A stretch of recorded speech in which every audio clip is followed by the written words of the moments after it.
to House Ways and Means Committee member, Congressman Mike Kelly. Congressman, what do you think of that? That's a fear, a little less so, I guess, today than yesterday, but what do you think? Well, I think what we have to concentrate is getting the economy back on track, Neil. So all these other things are going to take place, and there's distractions out there. I get that. But if you can't walk and chew gum, you shouldn't be here.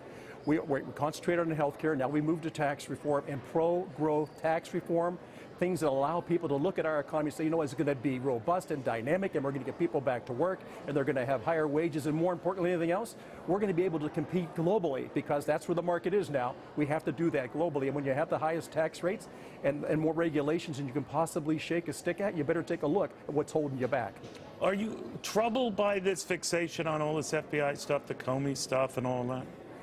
No, I think it's the relentless pursuit of the president by the left, and we're going to continue to see this. Here's the only thing that bothers me. If we actually take our eye off the ball and think that's the most important thing that we have to face today, it's not.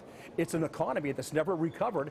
It's working families that have never, ever reached where they should reach. They've had declining incomes for so many years. So let's concentrate on taking care of the people that sent us here to fix it. That's why they elected Donald Trump. They didn't elect him because of some possible FBI investigation. They elected because they thought he was the answer to make the economy get better and do it quickly. And that's what we're going to concentrate on. Were you surprised when the president, after not tweeting for a little while, this morning said the single greatest witch hunt of a politician in American history, that he might have maybe deliberately, inadvertently extended this sort of distraction? No, I don't think so, but I think this is a president who's a private sector guy. I know back home where I'm at, if somebody punches you, you hit him twice as hard, and I think for him, it's a distraction from what his mission is, and he knows what his mission is, but it's hard to sit back and take all that and say, oh, it's okay, I'm just going to brush it off. Here's what I think. We concentrate on improving our economy. Again, a dynamic and robust economy is going to get us our focus back on what's the most important thing to the American people, because it funds everything. You know, every single program rebuilds our defense and rebuilds our ability to go ahead and keep our commitments to our friends and our allies around the world. That's the most important thing we can do. You know, yesterday, sir, I know Gary Cohn, the National Economic Council chair, and Treasury Secretary Mnuchin were up on Capitol Hill meeting, discussing, maybe you were part of these groups, the tax cut strategy. A number of Democrats there as well. Do you envision that Democrats are going to be part of this attempt to overhaul the tax code? Listen, if we're concentrating on policy and not politics, yes. If we're going to use this as a way to bash each other, no.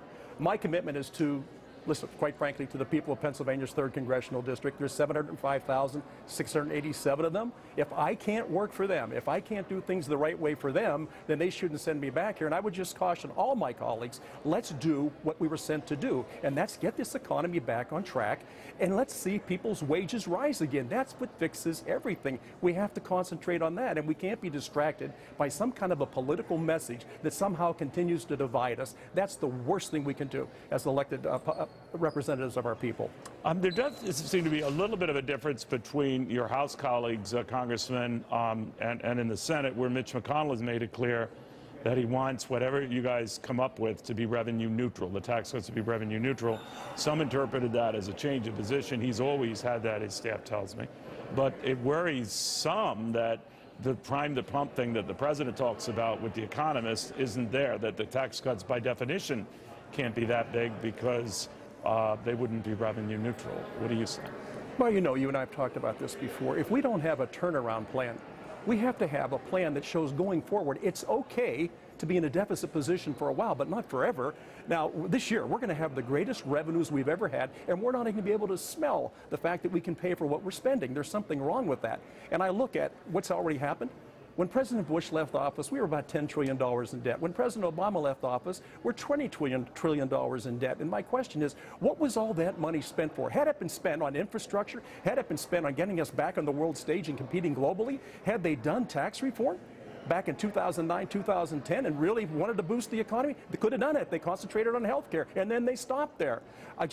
This is my commitment. My commitment is to every single person in Pennsylvania's 3rd District, and the people around our country, that it is up to this Congress right now to work with people on both sides of the aisle to fix a broken tax code for all of them, not just corporate people, by the way, but individuals. And that is our mission, and we have to stay focused on that. If we allow any distractions to come in the way, shame on us.